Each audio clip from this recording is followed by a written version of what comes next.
네, 안녕하세요. 로이입니다. 오늘은 소설서사의 ABC를 알아보는 시간을 가지려고 해요. 그런 질문을 많이 받았습니다. 소설서사의 가장 기본 원칙이 뭐냐? 어떤 분들은 그런 원칙이라는 게 있을 수 없다. 자, 왜냐하면 너무나 세상에 많은 이야기들이 있는데 그거를 어떻게 공식에 끼워 맞춰? 이렇게 말씀하시는 분도 있고요. 네, 이건 제가 만든 게 아니라 뇌과학인데요. 교통수단이 발달을 하면서 교통사고가 많이 나기 시작했어요. 그렇게 되니까 뇌를 다치는 사람들이 늘어나게 됐고요. 이 사람들을 치료를 하려다 보니까 뇌과학이 그때부터 빠른 속도로 발전을 하게 됐죠. 자, 특히 어떤 환자들이 중요했냐면 좌뇌 손상 환자들. 자, 이런 경우가 우리가 뇌의 구조를 아는데 많은 도움을 줬죠. 자, 우리는 이렇게 생각하잖아요. 인간은 그다지 기억력이 좋지 않다. 자, 혹은 기억력이 좋은 사람이 머리가 좋은 거다. 자, 뭐 이런 식으로 생각을 하잖아요. 그래서 시험을 볼 때도 나는 막 10시간씩 공부했는데 뭐 2시간 공부해가지고 다 맞추는 사람들 보면 와, 정말 머리가 좋구나. 자, 이런 식으로 생각을 많이 하게 되는데요. 뭐 예를 들어서 우리가 뭐 전주 같은 지역에 가서 밥상을 받으면 막 반찬이 막 수십 가지가 나오잖아요. 요거를 먹고 나서 나올 때, 식당에서 나왔을 때 오늘 뭘 드셨습니까? 이렇게 물어보면 대부분의 사람들은 어떻게 대답하겠어요? 일단 밥은 뭐 잡곡이 나왔고, 국은 뭐가 나왔고, 찌개가 뭐가 있었고, 그 다음에 고기 요리는 뭐가 있었고, 나물은 뭐가 있었고, 뭐 이런 식으로 이야기 하잖아요. 그리고 아마도 대부분의 사람들은 식탁 위에 있었던 모든 음식을 다 기억하지는 못할 겁니다. 그게 정상적인 경우죠. 그런데 좌뇌가 고장난 환자들은요, 식탁 위에 놓여 있었던 수십 가지 요리들의 구체적인 이미지를 기억했어요. 신기하죠? 그러니까 전부 다 기억했다는 거죠. 하지만 뭐 정상적인 사람들이 이야기하는 것처럼 뭐 밥은 이걸 먹었고, 뭐 국은 이런 걸 먹었고, 자, 요런 거 분류를 해내지 못하는 요런 특성들을 보였습니다. 좀 유식하게 얘기하면 추상화와 괴열화를 잘 해내지 못하는 그런 공통적인 증세들을 드러냈어요. 정상적인 사람의 경우에는 연어와 채소를 버무린 전체 요리가 나왔고, 메인 메뉴는 뭐 감자를 곁들인 스테이크였고, 자, 라는 식으로 이야기했지만, 좌뇌 이상 환자의 경우에는 디테일은 굉장히 잘 기억하는데, 산만하게 펼쳐져 있는 물건들을 몇 가지 묶음으로 분류하는 데는 능력이 상당히 떨어지는 그런 경향을 보였다는 겁니다. 우리가 한민족의 역사다 그러면 5,000년이다 이렇게 얘기하잖아요. 이 5,000년이 어떤 역사예요? 문명이 시작된, 문명은 그럼 뭔데? 농경이 시작된 걸 이야기하죠. 농경이 시작된 게 5,000년 전부터다. 자, 이렇게 이야기를 한다면 호모사피엔스는 50만 년이 됐죠.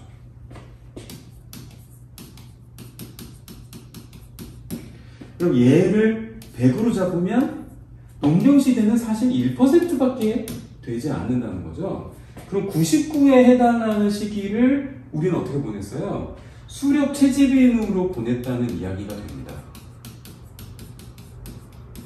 수렵 채집인은 어떻게 살았을까요? 정글 속에서 살았어요. 그죠? 정글에서 보낸 기간이 굉장히 긴데, 자, 정글 속에 있는데, 예를 들어서 정글 안에 어떤 소리가 들렸어요. 자, 그랬을 때, 우리가 이 소리를 듣고서, 자, 이 소리의 출처는 굉장히 많은 케이스일 수 있죠. 뭐 몇만 가지겠죠. 소리가 왜 나는 소리인지를 알기 위해서 지금까지 쌓아온 모든 경험과 외부로부터 들어오는 감각 정보를 모두 다 종합을 해서 정말 현명한 판단, 정말 정확한 판단을 내릴 수도 있겠죠. 하지만 그렇게 한다면 어떻게 되겠어요? 자, 우리가 정확한 판단을 내렸을 즈음에는 이미 맹수에 먹잇감이 되어 있을지도 모르죠. 그죠? 정글 속에서 사는 수렵채집인 같은 경우에는요, 정확한 사고도 물론 필요하죠. 필요하지만 굉장히 빠른 사고, 빠른 사고가 필요했다는 거죠.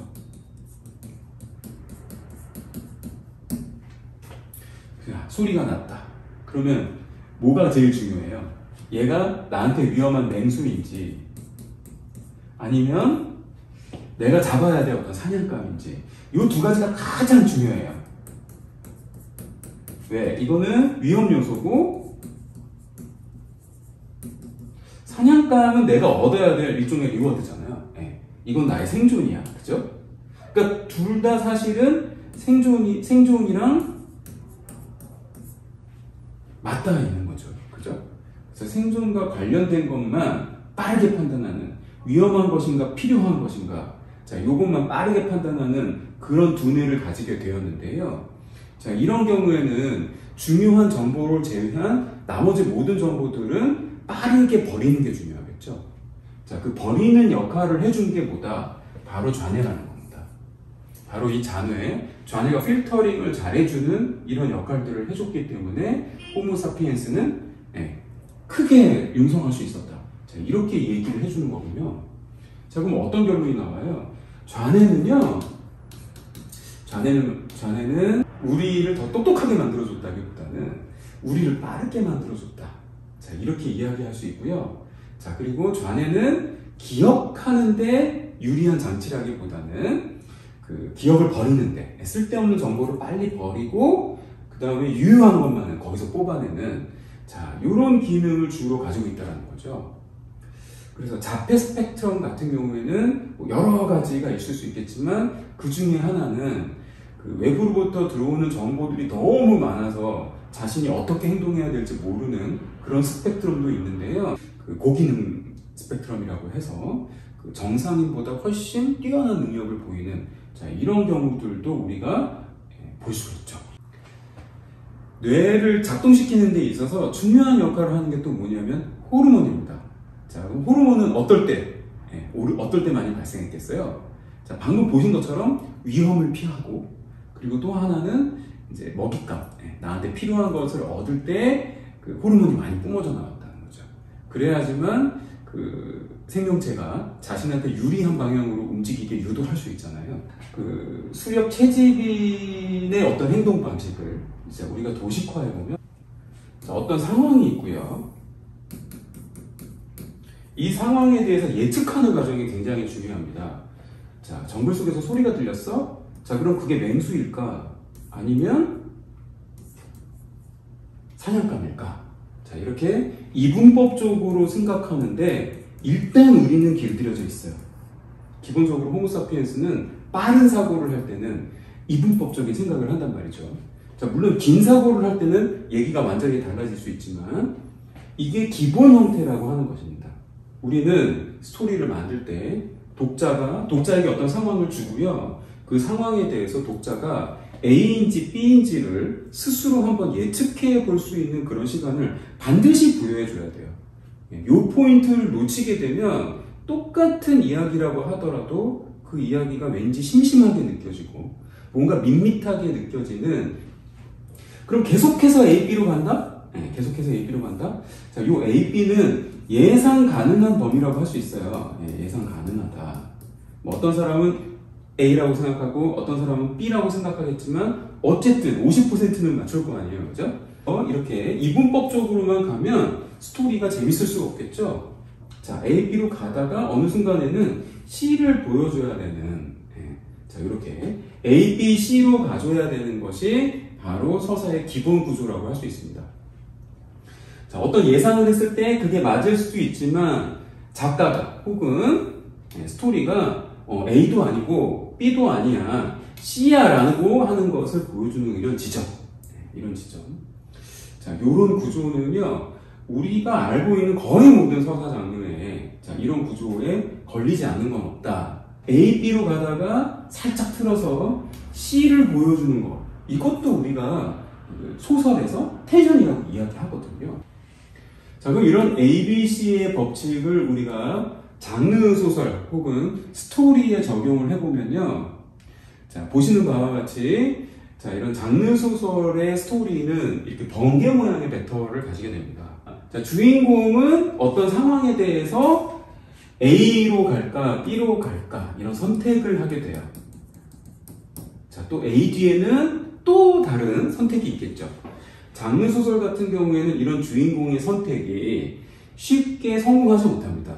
만약에 여러분이 스토리를 쓰셨는데 주인공의 의도대로 너무 스트레이트하게 그냥 그 다음 장면들이 펼쳐지고 있다면 그건 뭔가 텐션을 잃은 이야기가 되었을 가능성이 커요. 그래서 주인공은 직진하려고 하지만 장애물에 반드시 부딪히고요. 자, 그런 과정 속에서 자신이 애초에 선택했던 방식이 잘못된 방식이라는 걸 알게 돼요.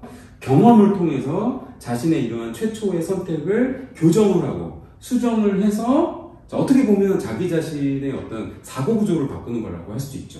자, 그렇게 수정을 해서 종국에는 알맞은 방법을 찾아내는 이런 식의 서사로 되어 있단 말이에요. 자, 그럼 이걸 정리를 하면 처음에 주인공은 A 아니면 B라고 생각하지만 자, 이렇게 하지 않고 C라고 하는 새로운 방법을 찾아내므로 해서 자신의 미션을 수행하는 데 성공한다. 자, 이렇게 정리해도 되겠죠? 제가 이렇게 말씀드리면 이제 장르 소설만 그런 거 아니야? 영화만 그런 거 아니야? 자, 이렇게 생각하실 수도 있는데요. 이른바 우리가 이야기하는 일명 순수 소설의 경우에도 자, 이러한 ABC의 텐션은 똑같이 드러난다라고 말씀드릴 수 있어요. 저는 물론 그 순수 소설이라는 말보다 프리스타일이라는 말을 훨씬 더 좋아하지만 자, 그럼 이 소설 한번 볼까요? 이 소설은 제임스 설터의 탕헤르 해변에서 라고 하는 단편인데요. 자, 어떻게 쓰여져 있나 한번 보죠. 자, 서두예요. 바르셀로나 새벽, 호텔은 어둡다. 큰 길을 죄다 바다를 향하고 있다. 도시는 텅 비었다. 니코는 자고 있다. 이렇게 돼 있잖아요. 그죠? 그 다음에 뒤에는 전부 뭐예요? 니코가 어떻게 자고 있는지 지금 묘사를 했고요. 그 뒤에 보면 검푸른 비단 같은 사각형 속 윤곽이 보이는 세 장 안에는 니코의 앵무새 칼릴이 자고 있다. 그래서 앵무새 묘사가 이렇게 돼 있어요. 전부 니코와 앵무새가 어떻게 자고 있는지 지금 묘사를 하고 있잖아요. 그 다음에 멜컴도 자고 있다 이렇게 나왔단 말이에요. 자, 여기서 중요한 게 뭐냐면 반복이거든요. 자, 우리가 패턴을 만들 때 가장 쉬운 방법은 반복이에요. 니코는 자고 있다 이렇게 나오고 묘사가 나왔고요. 멜컴도 자고 있다 하고 이제 묘사가 나가니까 우리의 뇌는 이걸 어떻게 인식해요? 반복을 했으니까 자, 멜컴도 자고 있다 뒤의 문장들도 앞에서와 마찬가지로 무난하게 묘사하는 문장으로 흘러갈 것이다. 이렇게 생각을 하잖아요. 그럼 정말 그렇게 흘러가는지 한번 보자고요. 그에게 필요 없는 그의 금속태 안경이 두 다리를 벌린 모습으로 탁자 위에 놓여있다. 그렇게 흘러가고 있네요. 그는 등을 대고 잔다. 코가 배처럼 꿈의 세계를 항해한다. 어머니의 코와 똑같은, 어머니 코의 복제품 같은 그의 코는 극적장치 같다. 자, 여기까지는요, 앞에서와 마찬가지로 묘사하는 문장으로 진행이 되고 있습니다. 자, 이런 식으로 어느 정도는 독자의 예측에 맞아떨어져야 돼요. 하지만 요 뒤에서부터는 이러한 독자의 예상에 맞아떨어지지 않는데요. 자, 변화, 베리에이션이라고 하죠. 변주가 일어납니다. 얼굴에 붙인 이상한 장식 같다. 그에게서 맨 처음 눈에 띄는 것은 코다. 사람들이 맨 처음 마음에 들어하는 것이 코다. 어떤 의미에서 이 코는 삶에 대한 헌신의 표시다. 숨길 수 없는 커다란 코다. 자, 이렇게 되어 있잖아요. 이거는 지금 상황에 대한 묘사가 아니죠. 전혀 다른 종류의 문장이죠. 이 경우에는 한 번 더 치게 됩니다. 게다가 그의 시야는 좋지 않다. 자, 이런 식으로 해서 이미 예상 못한 문장이 나왔는데 한 번 더 예상 못한 문장을 던져주는 자, 이러한 방식으로 그 문장의 텐션을 잡고 있다라는 걸 우리가 발견할 수 있어요. 대부분의 그 순수소설, 저는 프리스타일이라고 이야기하는데, 프리스타일 소설 같은 경우에는 문장, 어느 정도는 예측할 수 있는 문장을 써주고, 그 뒤에는 예측할 수 없는 문장으로 변주를 해줌으로 해서, 읽는 사람이 자연스럽게 그 독서의 텐션을 가지게끔 만드는, 자, 이러한 방식으로 쓰여져 있다. 자, 라는 얘기를 할 수가 있겠습니다. 훨씬 더 많은 수많은 구체적인 디테일한 그런 예들이 있는데요. 로띠 로이에 오시면 속 시원하게 자세히 설명을 해드리도록 하겠습니다. 다음 시간에는요, 서사의 D, 드라이브, 운전한다고 그러잖아요. 드라이브에 대해서 알아보는 시간을 가져보도록 하겠습니다. 감사합니다.